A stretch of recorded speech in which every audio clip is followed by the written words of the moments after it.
Hello and welcome to the Comedy Workshop, number 472. It's 9/9 and it's episode 472 here on the Comedy Workshop, where much like the final season of Brooklyn Nine-Nine, we're taking material on a very particular subject matter that we've committed to at this point, and we're going to try to make it work in these crazy modern times that we live in, punching up the punching down and reviewing the pros and cons with some pros and cons on tonight's panel. Tonight, it's just me and Mo until Brooke shows up, and she's supposed to be here. We hope she does show up. The way it works here in the Comedy Workshop is we are each assigned a topic. We're going to work on that, and then we're going to open it up to the floor to punch up what's working and could work better, add some tags, and just basically discuss the bit. We're going to treat it like the room in the back of the club where we all used to hang out. After that, we're all going to workshop some of our own bits. But to start with, tonight's topic for me is rebellion. So, who remembers those middle school scooters? Those little ones you'd scoot around on your butt in. This is going to come back later. Don't worry. My word is rebellion. So first off, and this is going to come back to rebellion, but hey, Mo. Yes. What's brown and sticky? Poo. No, a stick. A stick is brown and sticky.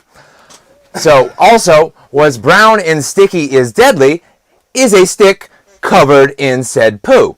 All right. As Admiral Akbar would say, it's a trap.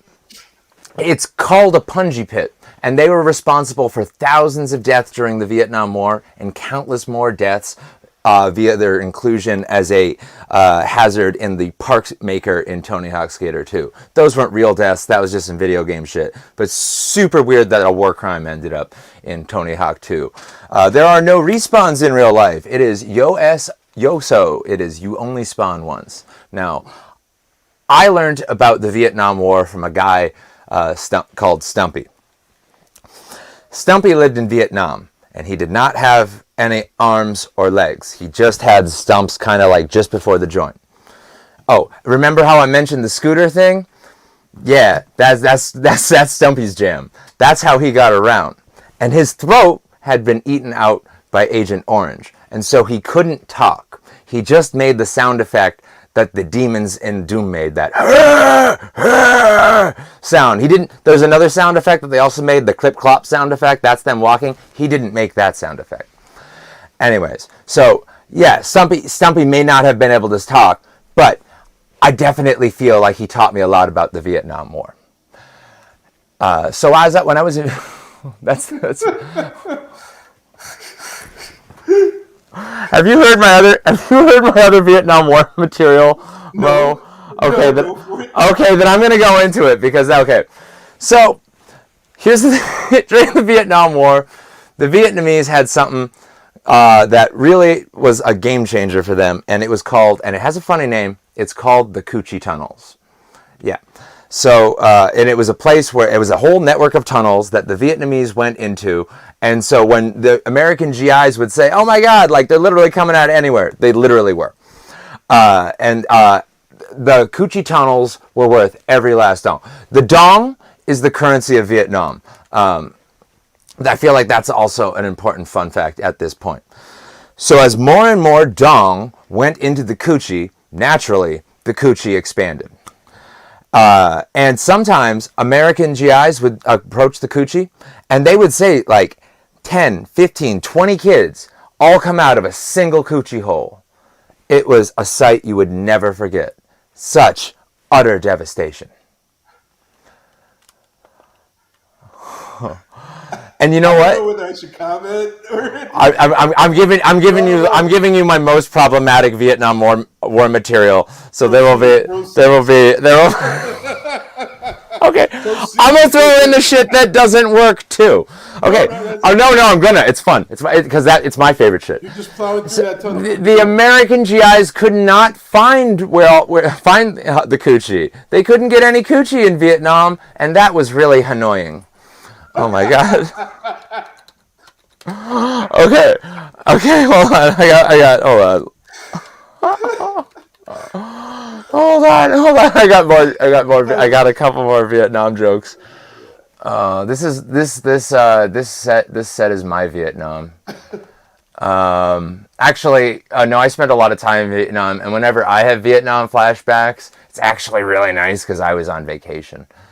You were exploring other caves and holes in the ground. I'm sure. Okay.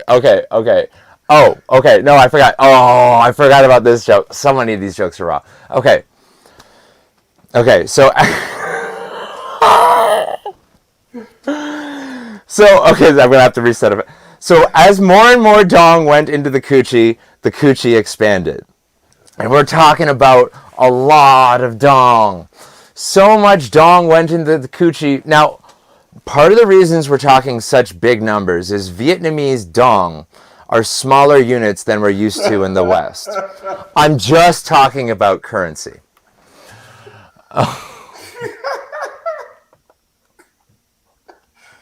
All right, that's enough me trying to cancel myself tonight. Yeah, we were talking about cancel culture. We were, yeah. Yeah, I don't know. I don't think you'd get canceled for that. I think you would just get suspended, perhaps, for until they forgot. Yeah, yeah. Then you come back and do it all over again. But that was interesting. There's a Very lot of fun. interesting There's some paths fun you went stuff in down there. there. Yeah. I don't know if you talk about slipping, in the mud, or maybe some yogurt, eating yogurt only in the tunnel. What? I'm going really abstract with that. I don't know what you would do.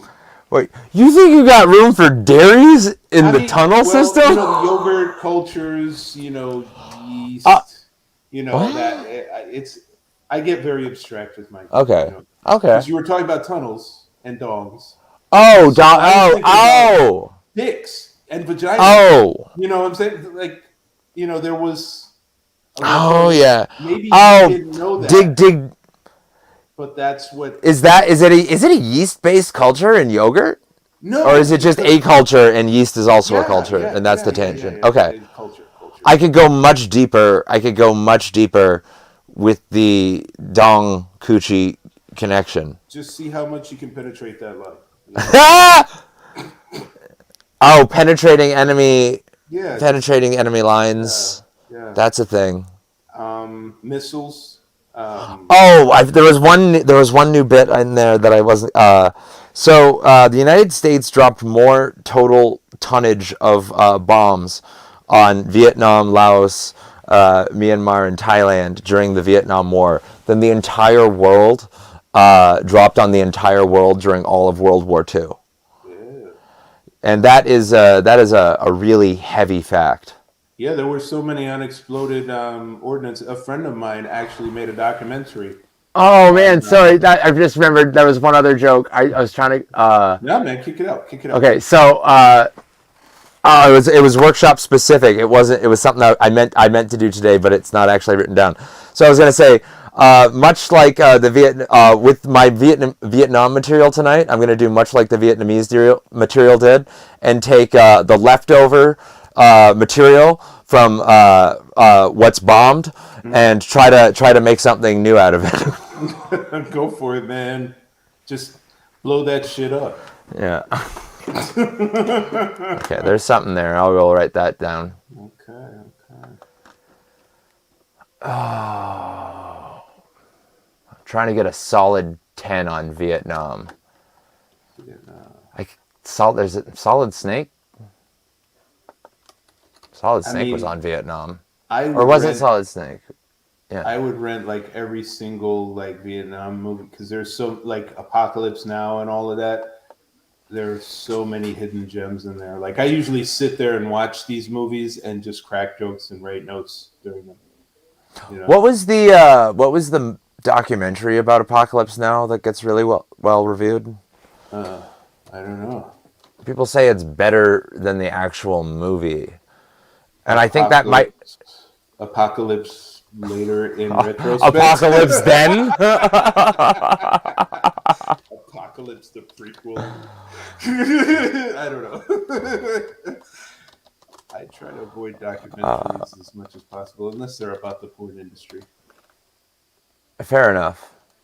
Is that, or is that or is just cinema verite? Oh wait, I popped out here.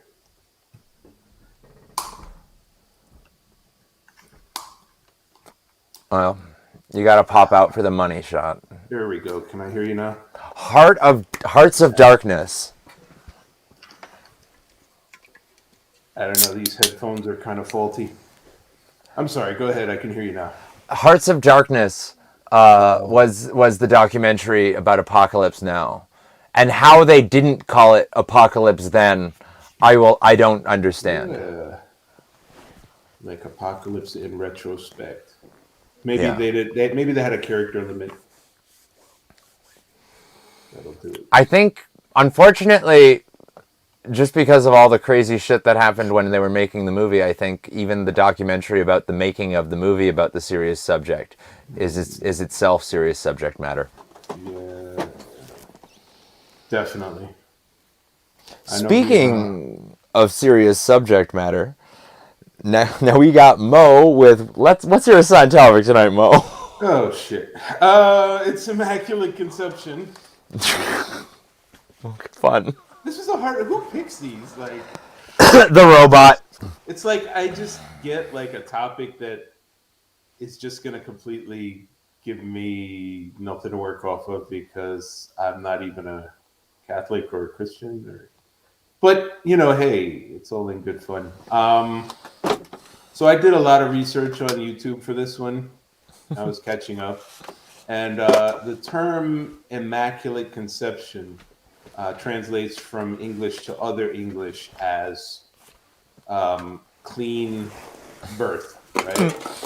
And based on my YouTube research, there was nothing really clear about birth. I mean, it was all bodily fluids day one to the end. So that was a little confusing. They picked the wrong topic because of me. I'm technically a Buddhist, but I am the son of a preacher.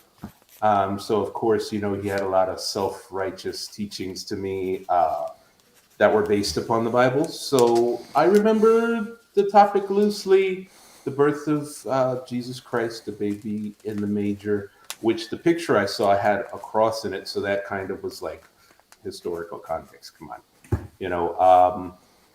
there are technically not supposed to be Buddhist ministers because, if you're preaching about a religion, you meditate to find out for yourself. You're pretty much breaking the rules day one. But nonetheless, as altar boy scorecards go, we rank pretty low on this scale. Like we don't even have altar boys usually. Anyway, Immaculate Conception is kind of an oxymoron, as I said. If you thought about modern day healthcare, Mary would have had extensive bills, even though she would have told her doctor she was giving birth to the chosen leader of religious morality, and Joseph technically, I wonder about their encounter, whether foreplay was involved and other aspects that I probably shouldn't, and it's probably sacrilegious, and I don't want to get struck by lightning bolts.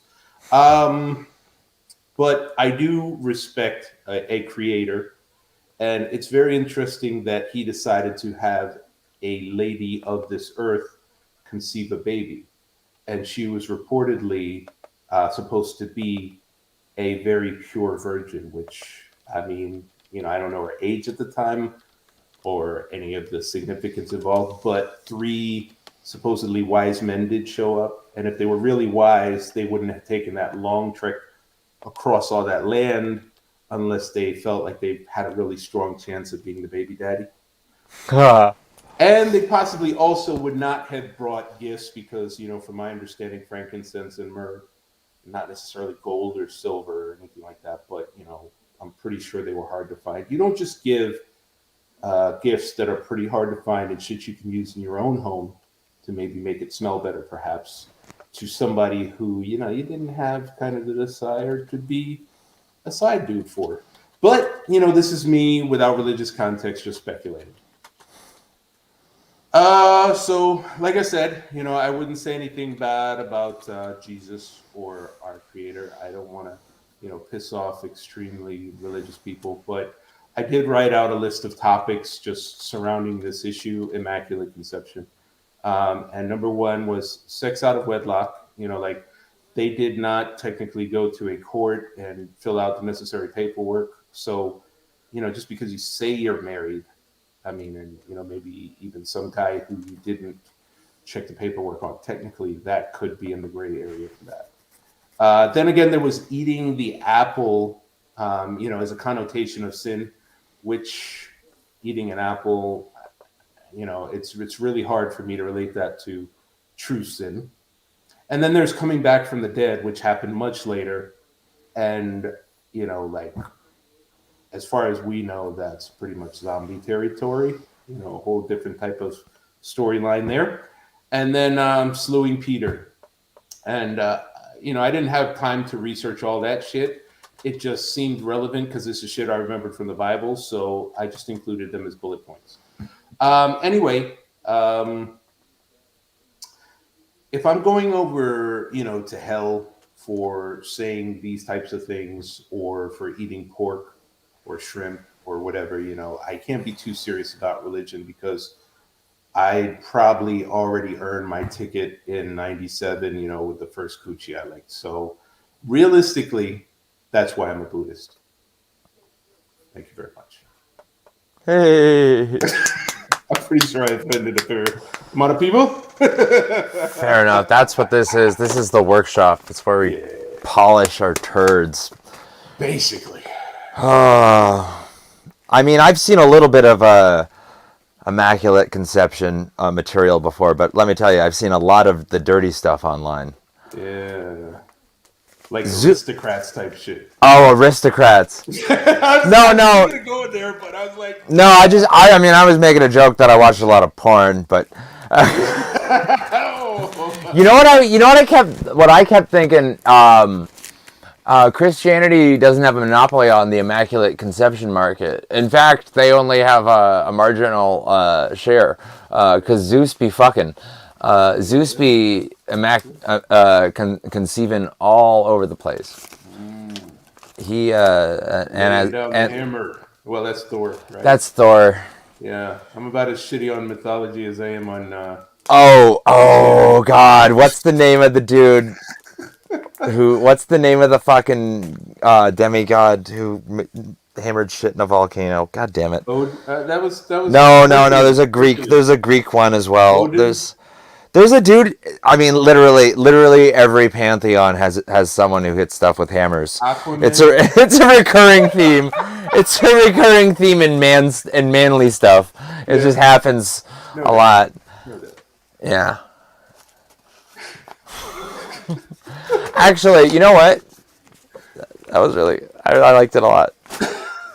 I slept through mythology class too much. I just did the quick notes for the test. I was awake and it felt like I was dreaming now that I remember it accurately. Yeah. That's the problem about mythology class. And I watched the Marvel Avengers movies, so I just loosely piece it together. Oh, that's fun.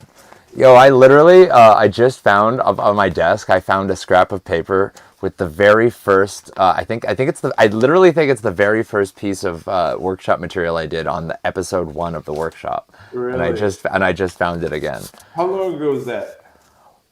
Like 472 episodes ago, I can tell you that much. Wow. I'm only on number 2, so that's amazing. Yeah. There's been a lot, but I think I'm going to work on that one. Some of that I realized, some of that's terrible, but it's very funny to me. I think it works better with graphics. I like that stuff. It's hard to talk about a specific deep dive on someone else's religion. And without kind of a crowd to see the shock and awe on their faces, you kind of like yeah. You don't know how to play it. You don't know which direction to go. Yeah. That you don't strike me as a religiously sensitive guy. Nah, I'm chill. In a club like in DC, oh man, that's like persona non grata. Yeah. places. Yeah. And some places are, I mean, the Immaculate Conception is, I think, kind of important across Christianity as a whole, Yep. if I'm grokking that right. But like, I think specifically Catholic people make such a deal out of it. With the Virgin Mary and all that, like, Yeah. Yeah. like, I don't know. I think if you Well, played, I think you could, like, there are crowds where you can make fun of religion all day. yeah. You got to Like, fill it out early and then boulder yeah. through it if you get it. If you catch that wave. Oh yeah, it's tricky. Bill Burr does it spectacularly. I like Bill Burr a lot. He talked about like priests, like and their track Yeah. record, and I mean he just plows through it. He can get away with a lot because he's got a history. But yeah, it's just Another comedian who has some of the more interesting material on Catholicism, and this isn't like a thing I hear people, but specifically Stephen Colbert, because yeah. he's still Catholic. Oh yeah, yeah. And like, but he involves it into his comedy so much in a way that I don't like. He did that. Remember, he used to have the whole confessions thing back when you could have two people in two closed spaces close to one another. Man, and he has that even still in his theater. He's got that whole like cathedral ceiling Yeah. And Louis thing. C.K. used to Yeah. go on the verge every now and then too. Yeah. And we'd be loath to neglect to mention George Carlin at this point. Oh, Carlin, man, that guy. He just, I mean, like most of the time, I felt like Carlin was just talking his thoughts, and it wasn't. He was very well rehearsed and poised and Yeah. practiced, but at the same time, he could just lay out a term paper and make it poignant and funny and searing at the same time. What was so amazing about him. I don't know that about him. Yeah, yeah. I don't know that I've ever. I don't ever know that I've ever seen him say something that felt unrehearsed. Oh, he was no. I said he was very practiced. Yeah, that's what I mean. But that's why I agree. I agree with you there. Yeah, I agree with you there. Yeah, exactly. And But that was the weird thing about him is he was like it was.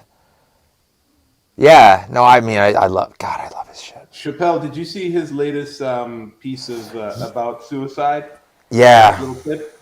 He was bordering on that type of delivery in that too. That like evoked, like Carlin memories for me definitely. But how he wound the story around, and he was talking about a very serious and touchy subject in like the midst of the pandemic, which is like depression central for so many.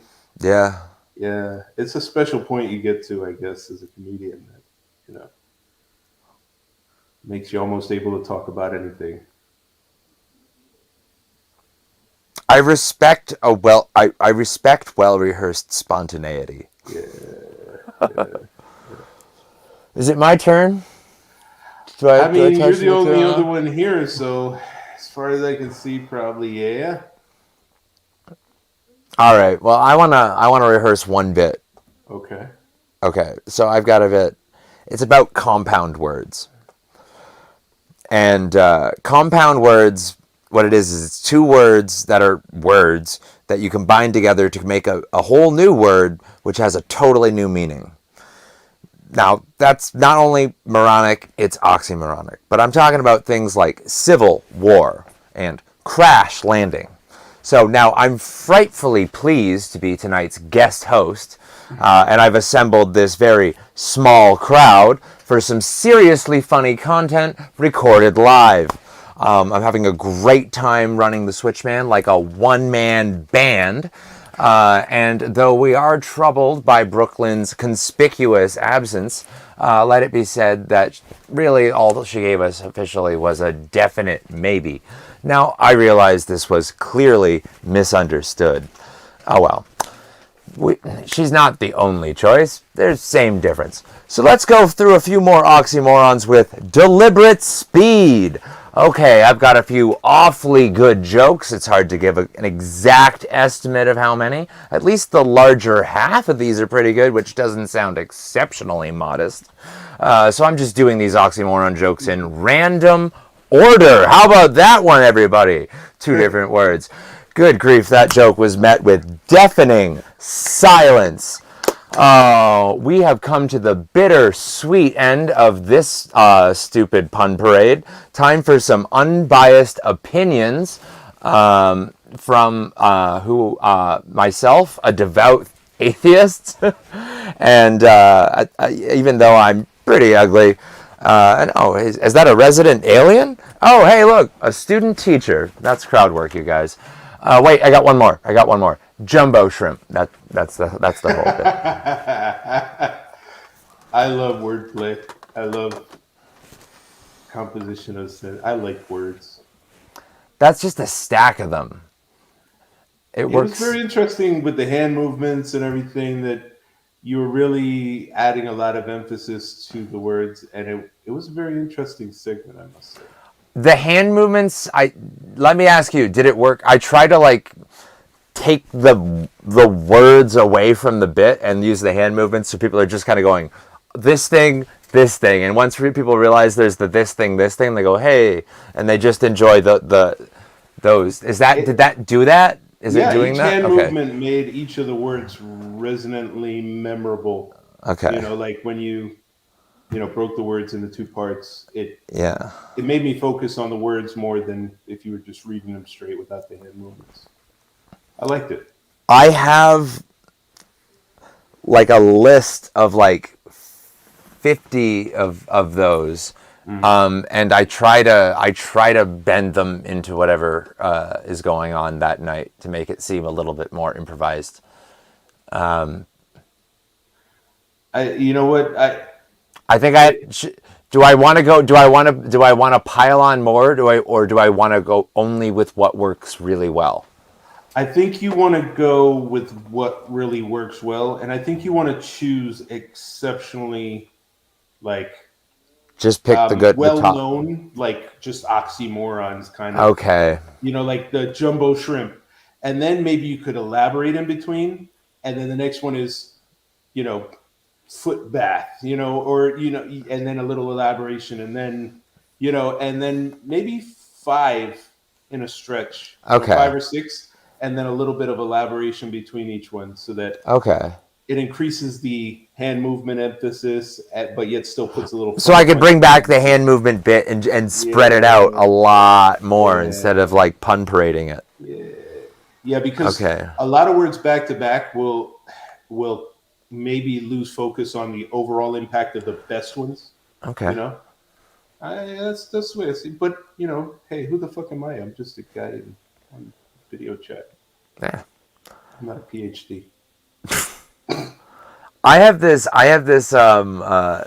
gigantic 1.5 inch thick book that it's called Minutes on the a composium on the topic of the humor of language, and it is the longest, most humorless book ever, but it's about people academics discussing in excruciating length what makes things funny mechanically. And it's the least funny book in the world, and it's also if you read the whole thing, it's you laugh for a half an hour after you've read it for an hour, but the hour that you've read it is humorless. And you read it cover to cover. I read it cover to cover. Wow. Yeah, minutes on the consortium on the humor of language, and it's just the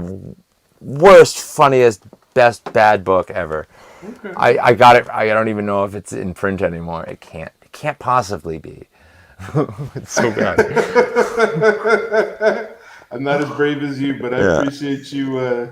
Me the short that's something that I only was able to do in my college days on a bunch of Adderall. I would imagine that was involved.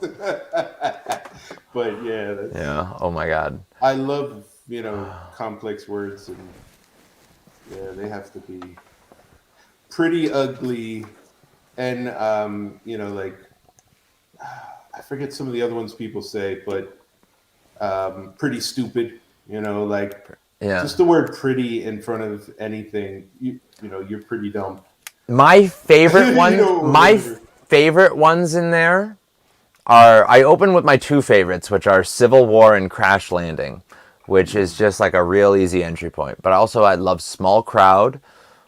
I love Seriously Funny. Hmm. I like Recorded Live. I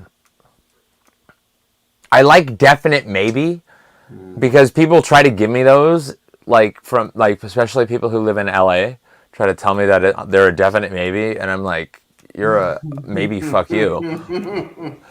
And same difference. That's a good one, but that one's kind of it's the point. I used to have an old project manager I worked with, and he would go, "Yeah, no," to begin every sentence. He would go, "Yeah, no." Oh, But I mean, that's not exactly the same context, of course, but it was the most jarring thing to me. And then I it's worked a with another, misdirect. I had another project manager, and he used to say prawny instead of probably. And I always used to He think of said this. what? Yeah, he said prawny. And I used to think of this cartoon character, which was like a cartoon shrimp every time he said that word. He's like, we should prawny consider staff for this project. And I'm like thinking of a little That's my shrimp. shrimp. Hi guys, I'm prawny. Popping up. Yeah. I don't know. That's my shrimp. Basically. That's like, you did like ah la la. I was like, I am the shrimp. Prawny. Yeah, hey everybody, it's prawny. And then he just comes and sits on the guy's shoulder. Fun. Oh man. Yeah. Okay. Hallucination. Then I like that. Yeah. So And you're already appealing more to the Australian marketplace. Horns. Who the fuck is Shrimpy? Man. I walked into a seafood restaurant. It's called Slapfish down here. I don't know if you guys have it up there. Slapfish. Yeah. No. We in Canada we don't have And they have this dish. slapfish. It's like $25. We have patfish because we're nice. Basically. And they have this dish, it's like $25 and it's white shrimp. And I'm like, okay, this is more expensive than the other shrimp dishes because it's involving white shrimp. And I was trying to get on YouTube, like, what do white shrimp look like when they're alive? Oh. But I was just like, yeah, that's wild. And it was $25 for like white shrimp on Okay. rice.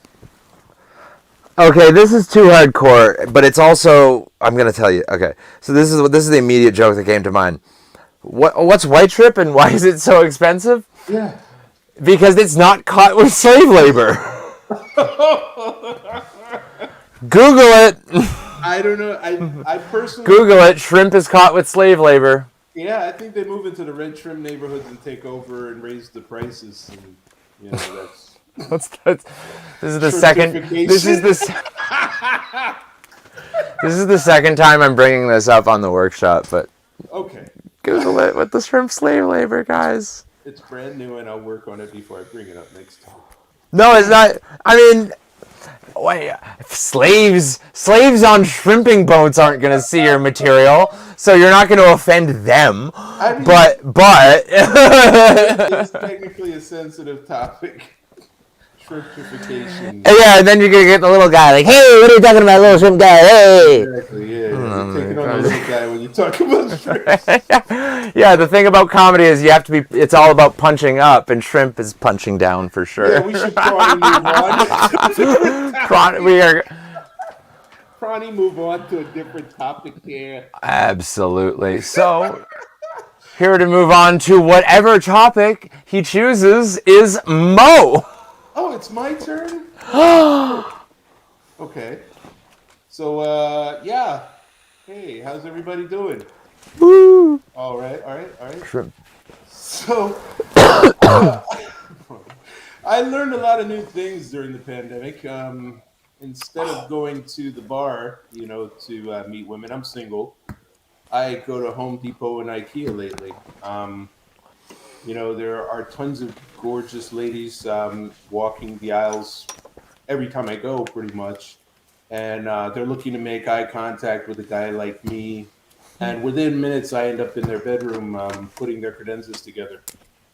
I mean, IKEA has some weird furniture names and stuff, and I'm always trying to sort through that, and I don't even know how to pronounce most of it. It doesn't even make sense, but they got good meatballs there, and it's easy to get lost in an IKEA. I go there, and it's like a freaking maze of just shit to buy. I try not to spend too much. My secret is to not get a cart. So by the time I pick up a ton of shit and I walk through there and I start sweating, and I'm in the hot box light section, I put down half of it.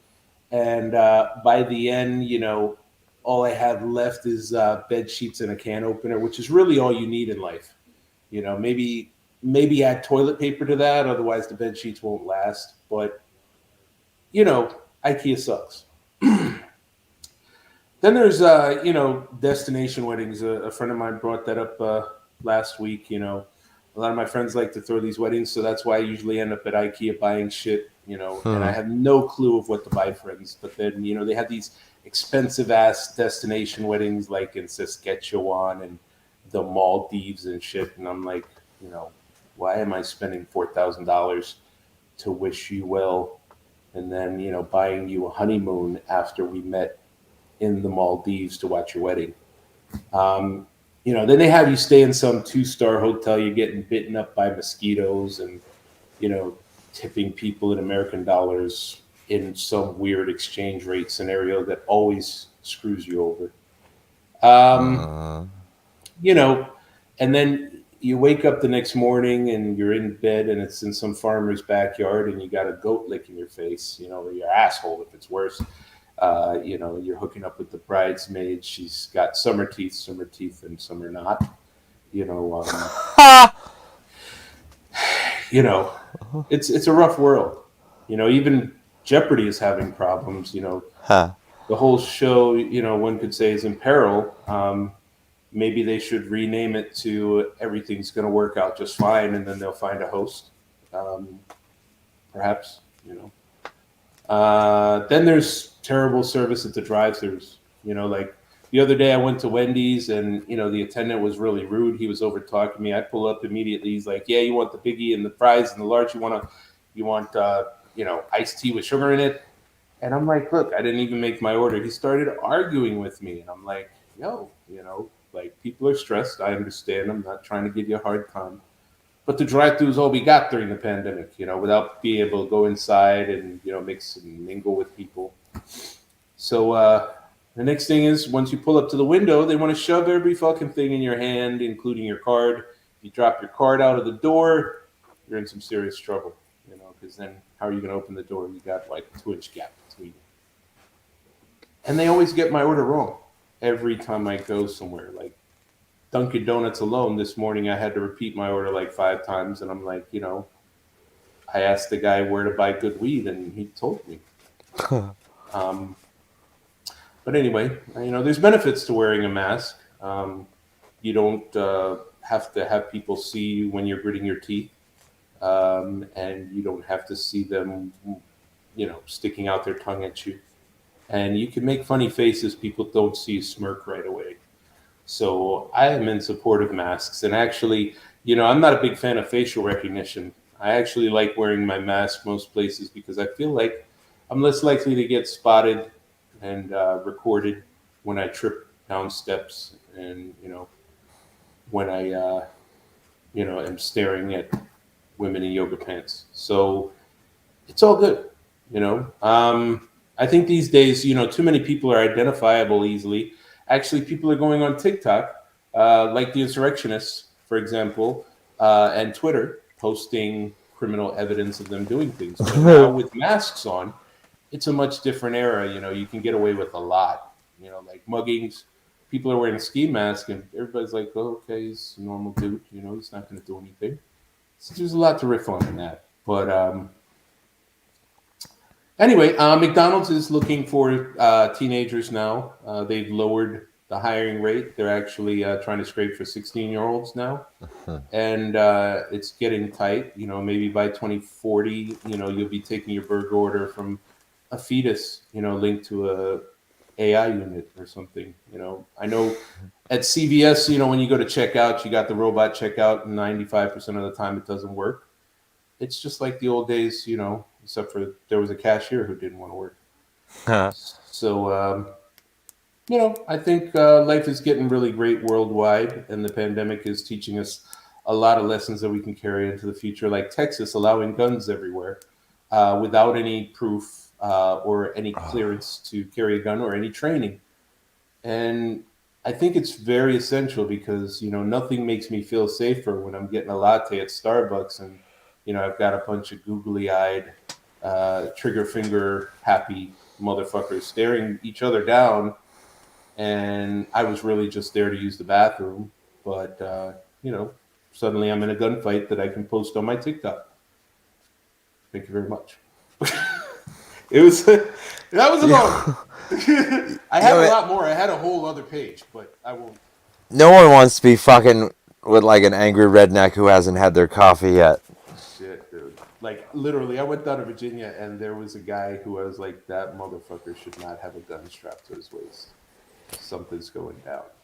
I thought you were gonna say that you were prowling for dates in IKEA because there's a fairly well known trope that IKEA is known to instigate breakups. Like couples get in fights in IKEA. That's a thing, and then and then breakups happen in IKEA. So like if you go to IKEA to like get the like recent like breakup shit, you can get like you getting like more rebounds than Shaq. Like it'd just be like crazy numbers. Also, the Jeopardy thing. Do you remember when Dick Cheney was the head of George Bush's committee to find a vice president for George W. Bush? Yeah. And then Dick Cheney came and was like, "Hey, I got the perfect guy for you." After reviewing all the candidates, Dick Cheney says, "Perfect candidate for you, Dick Cheney." And it's like, oh, who'd have fucking thunk it? Producer of Jeopardy for 20 years. And and with the drive-through thing, I really like that premise. I think you need to tie the highness back into the order or anything. So I wrote down. I mean, dude has no idea where the medium coffee cup lids are, but he definitely knows where to get bomb ass Kush. Exactly. That's all I got for you. There were a lot of topics. There's a lot of topics in there. Yeah. I wrote in my car. And no segues. I wrote it in my car, literally on my phone. I have fat ass thumbs that just really spell everything wrong, so I'm just like, I got this show coming up. So I saw this post on Facebook that had gone like Facebook, like it had 1,200 or so comments. And it was just one of those text posts, and it said, "Type the word congratulations without looking and just see what happens." And like the number of posts that were like things that weren't the word congratulations was like, what the fuck? Why can none of y'all type? How are you on the computer right now? Like, how are you? What's happening? People are coming up with crazy shit. Dude, I'm not from this generation. Texting is so lost on me. I'm a Gen Xer. And fair enough. I used to pick up the phone and call people, and I'm fucked with texting. Like, my thumbs just, they don't, does not compute. But I type all day. I do code. We keeping our people up here. we're too stimulating, Mo. I guess so. Well, that's good. I know. I appreciate you guys hanging out. It's nice. Company we can get. Yeah, I mean, I said at the beginning, we treating this like it's the booth at the back of the bar where the comedians are hanging out and giving each other bits about their bits, and like, it wouldn't be the same if there wasn't the next bar, if there weren't people just like listening in, like, yeah, that's funny. Thank you so much for hanging out with us. Thank you so much. Oh. And if you can draw me a picture of Prawny. The shrimp character. Prawny, I like Prawny. We're gonna build a whole fucking series around him and make him. Prawny can go far. I He's remember gonna go to Pixar level. I remember seeing footage at some point in my life of a shrimp on a treadmill. So Fuck I feel that guy. Fuck that guy. We're gonna kill him. We're gonna kill him. We're gonna just make merchandising and just make him the Probably can go embarrassed far. they ever thought of a shrimp character. Oh, I like it. Dominate the shrimp cartoon world. Watch. Started from the bottom of the seabed. Now we're here. This is how great ideas are formed. Late night This on is- video chat. This has been episode 472 of the Comedy Workshop. 99. trying to talk gently about police reform on the way out. Good night.